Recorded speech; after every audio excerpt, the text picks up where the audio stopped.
Hoje, traficantes deram um tiro na cabeça de um policial, o colocaram dentro do carro e o jogaram de uma ribanceira. É muito triste ver de que a vida de um policial se tornou meramente um número nesse país. Eu não vou ser liviano de colocar que tudo de ruim que acontece nesse país, todo crime que acontece nesse país, é culpa do presidente Lula, não. Mas algo que eu posso afirmar é que ele tem sido, no mínimo, incompetente, tem agido de má fé com a segurança pública, principalmente com a sua. E eu posso provar isso. Lula cortou 708 milhões ao combate à criminalidade. É o Brasil do Lula.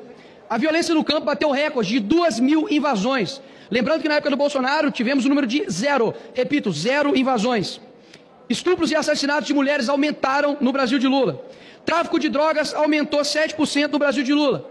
Assassinatos de pessoas LGBT aumentaram 42% no Brasil de Lula. Primeira vez que houve uma fuga em presídio de segurança máxima foi no governo de Lula. Enquanto isso, o ministro da Justiça, Lewandowski, está preocupado com falas como a minha, que chamei Lula de ladrão, está preocupado com as falas de Marcel Van Hatten e de Cabo Gilberto em tribuna, desrespeitando e rasgando a Constituição. Mais uma vez, não é uma defesa a esses parlamentares em si, mas as prerrogativas. E o ministro da Justiça está preocupado com isso. O ministro Alexandre de Moraes está preocupado com as páginas fakes que tem nome de Xandão com cabelo. Enquanto isso, a Janja gastou 68 milhões de dinheiro público, só no Janja Palusa, 35 milhões. Dá só uma olhada nisso aqui, Sargento Gonçalves. Com 68 milhões de reais de dinheiro público, do seu pagador de impostos, daria para comprar 194 mil viaturas para a Polícia Rodoviária Federal, 4 mil fuzis e 3 milhões de munições para a PM. Construir um presídio de segurança máxima e ainda sobrava 28 milhões de reais. O que não daria para poder fazer com a segurança pública, juntamente com a Polícia Civil, bombeiros, Polícia Penal? Dava para mudar a realidade da segurança pública aqui do nosso país. E o G20 foi a prova disso, deputado Zucco. Afinal de contas, para estrangeiro, toda a segurança. Mas para você, pagador de impostos, você se lasca. Afinal de contas, os ministros do STF, vários deputados, possuem carro com blindagens, possuem segurança, mas você não. Você, cidadão, tem que se ferrar enquanto o Estado mostra que é capaz, quando ele quer, garantir a segurança para você, mas na verdade é porque tem pessoas, líderes estrangeiros, vindo até o nosso país. E aí, me vem agora a esquerda querendo colocar a culpa da segurança pública no governador Tarcísio e no secretário de Segurança Pública, Derrite. Horas. Eles foram exemplar em punir de forma rigorosa 2 policiais que desonraram a farda. Um jogando uma pessoa por uma ponte e o outro dando 11 tiros numa pessoa que estava cometendo um furto. Agora, se o índice de São Paulo aumentou de mortes, agora está em primeiro lugar, 702 mortes, se foi morte de criminoso que estava combatendo a polícia, que morra 70 mil. Afinal de contas, se entre a vida do policial e a vida do bandido, sempre iremos lutar para preservar a vida do policial.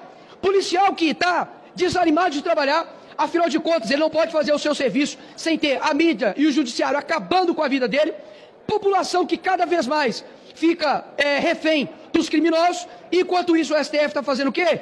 Liberando criminosos de líderes de facções. E é o seguinte, não precisa ficar preocupado se a minha fala talvez possa te assustar. Nicolas, mas espera aí, será que ter uma polícia mais ostensiva contra o crime vai resolver? É claro! Se você é um trabalhador, não se preocupe.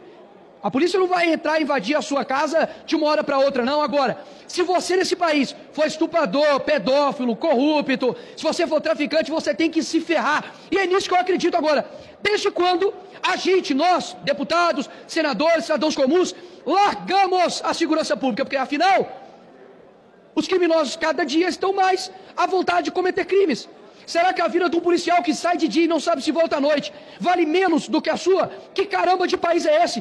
Que gasta milhões, bilhões em viagens no exterior com um presidente que nos desonra e não tem o capacho de dar um investimento para a segurança? Passa aqui, Coronel Zucco, Sargento Gonçalves, pessoas da PRF, da Polícia Federal, da Polícia Militar, nos corredores aqui pedindo em Pires investimentos para a segurança pública, para ter uma viatura, para ter um armamento digno. Agora, por que nós estamos preocupados com isso? Porque está se lixando para esse país. Ah, Nicolas, mas o Bukele fez isso num país pequeno como é El Salvador. Horas, vamos dar autonomia para os governadores, vamos voltar às pautas aqui nessa casa, como a prisão perpétua para pedófilo, para estuprador, como, por exemplo, obrigar presidiários a trabalharem, como, por exemplo, reduzir a maioridade penal, porque é inacreditável, né? O moleque pode roubar, matar, ser ali, né, o foguetório ali, pode ser tudo o que for, aviãozinho do tráfico, mas ele não pode arcar com as suas consequências. Mas com 16 anos, ele vai lá e vota no presidente para poder decidir o futuro do nosso país.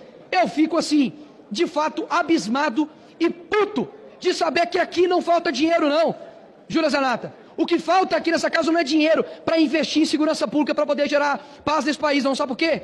Muito se discute aqui sobre trazer saúde, educação, turismo, lazer para o país. Mas sem paz, não há nenhum desses direitos subsequentes.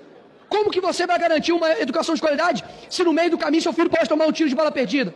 Como que você vai ter uma saúde que presta se você tem ali diversas pessoas que estão ali vítimas de crimes? Como você vai garantir um lazer se uma pessoa está parada ali na beira ali de uma praia e é fuzilada?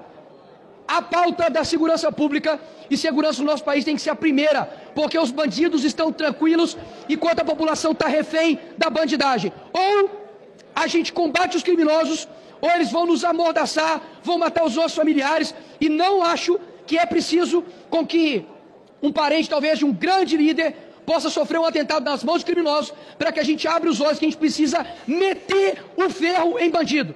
Não acredito nesse papinho da esquerda de tem que socializar. É socializar o caramba. Se não tem condições de viver em sociedade, fica na cadeia. E acabar com essa progressão de regime. Meus parabéns. Passou pela dosimetria. Deu 12 anos, fica 12 anos na cadeia. Quando você terminar os 12 anos, você sai. Até lá, você fica. Caso contrário, a gente não vai ter paz nesse país. Essa é a minha ideia para esse país. E que vergonha desse governo atual. Obrigado.